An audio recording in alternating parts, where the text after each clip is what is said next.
Donc maintenant qu'on a été capable de rajouter un événement et de découpler nos objets, ce qu'on va faire, c'est essayer de regarder qu'est-ce qu'on va être capable de tester au niveau de ces événements. Donc comment faire en fait pour simuler les missions et regarder ce qui s'est passé en conséquence. Donc on va au niveau de notre projet de test rajouter un package events dans lequel on va aller créer une classe test event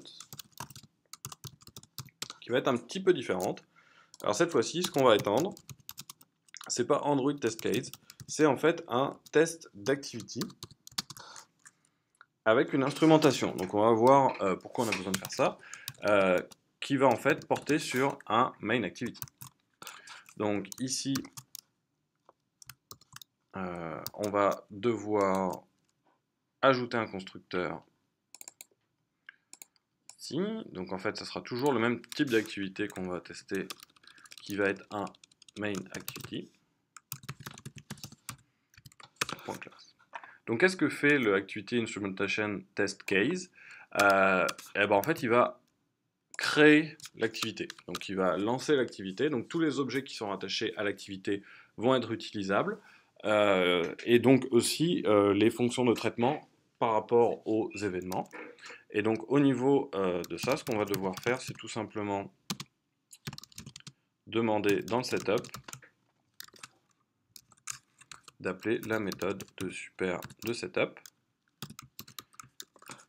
Et simplement pour que ça soit plus explicite, on va se créer un champ ici pour bien montrer que cette classe testEvent a en fait la possibilité d'aller chercher l'activity. Donc si on fait un getActivity ici, on voit qu'on a en permanence une méthode au niveau d'un Activity Instrumentation Test Case qui nous permet de directement connaître l'activité. Donc ça c'est notre setup, c'est pas notre test. Notre test en fait, qu'est-ce qu'il va faire? Eh ben, on va aller regarder un test simple au niveau de addEvent.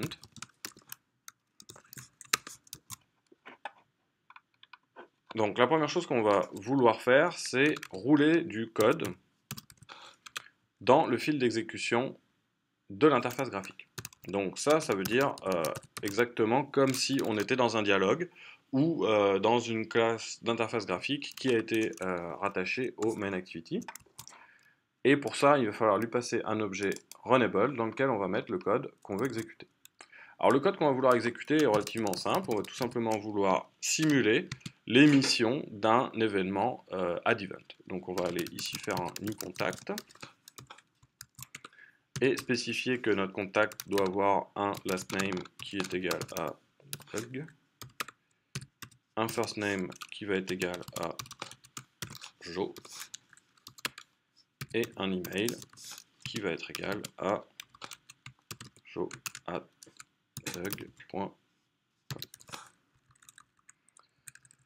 Donc voilà, et finalement, tout simplement, aller demander à notre boss, donc notre singleton ici, de poster un new add event de C.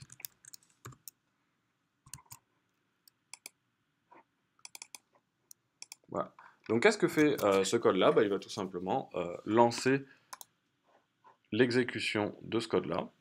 Donc si on lance ça en tant que Android JUnit Test sur notre périphérique,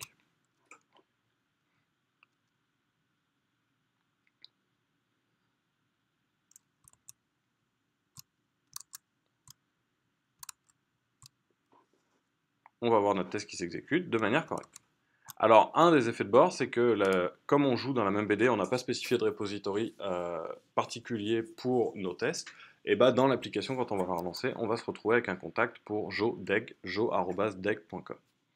Donc ici, on voit ici cet élément-là. Alors évidemment, on va vouloir mettre des assertions. Donc pour mettre des assertions, ce qu'on va faire, c'est que avant ça, on va vouloir se mettre dans un état qu'on contrôle. Alors pour se mettre dans un état qu'on contrôle, ce qu'on va faire, c'est utiliser notre service, qu'on aura normalement préalablement testé, hein, et ici, lui demander de supprimer tout.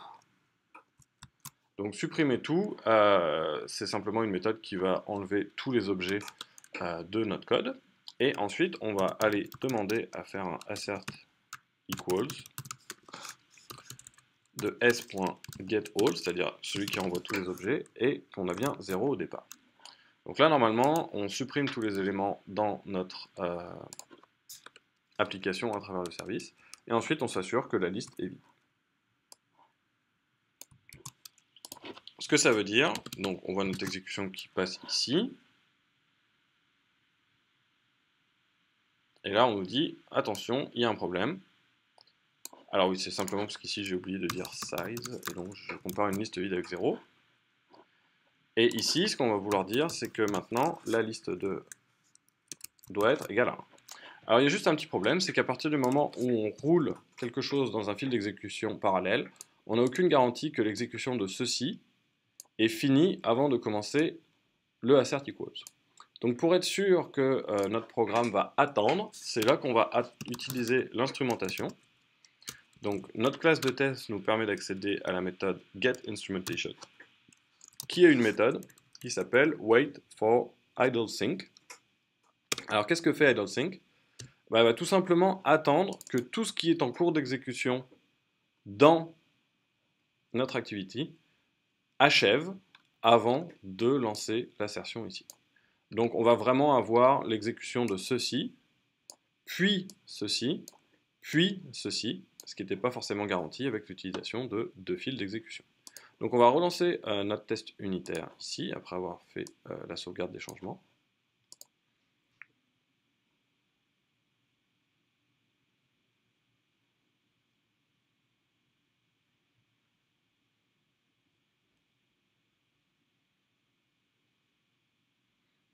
Et ici, on a bien le fait qu'après notre ajout, on a eu un élément de plus dans le service qui était rajouté. Donc ça veut dire qu'à l'émission de l'événement, le main activity a bien réagi à travers son subscribe pour le rajouter dans la base de données.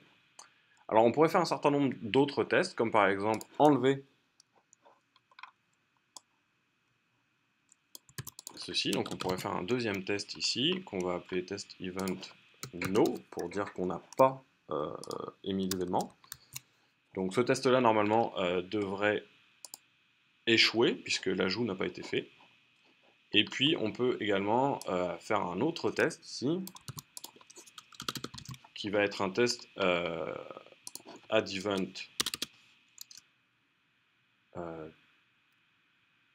double, mettons, où cette fois-ci, on va créer non pas un contact, mais deux.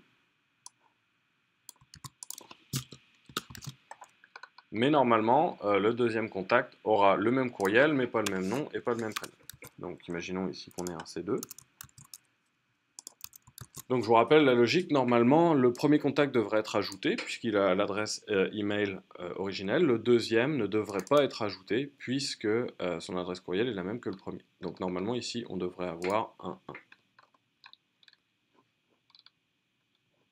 Donc voilà, et ici un 0. Enfin, laissons 1 puis on va laisser le test échouer. Donc cette fois-ci on reprend l'intégralité de notre classe pour l'exécuter en tant que Android Unit Test.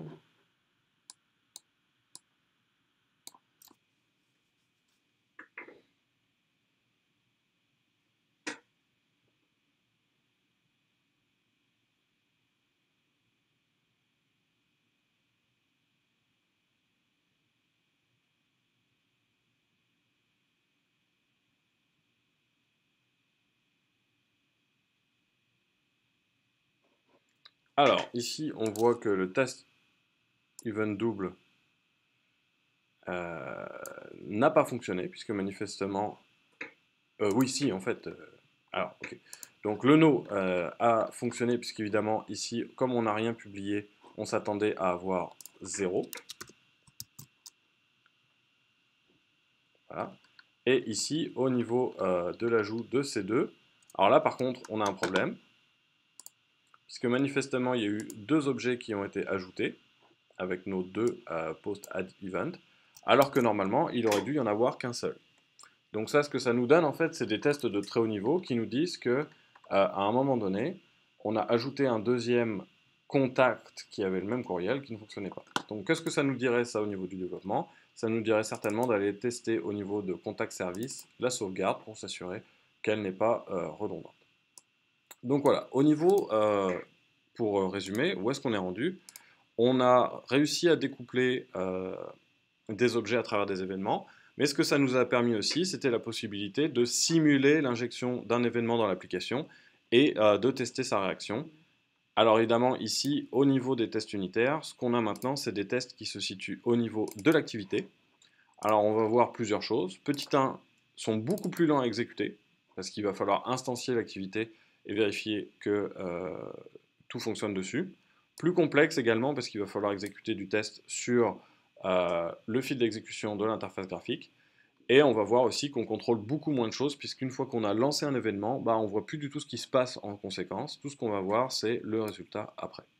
Donc, sans doute pas les premiers tests à faire, sans doute ce qu'on va préférer, c'est ceux sur les contacts et repositories.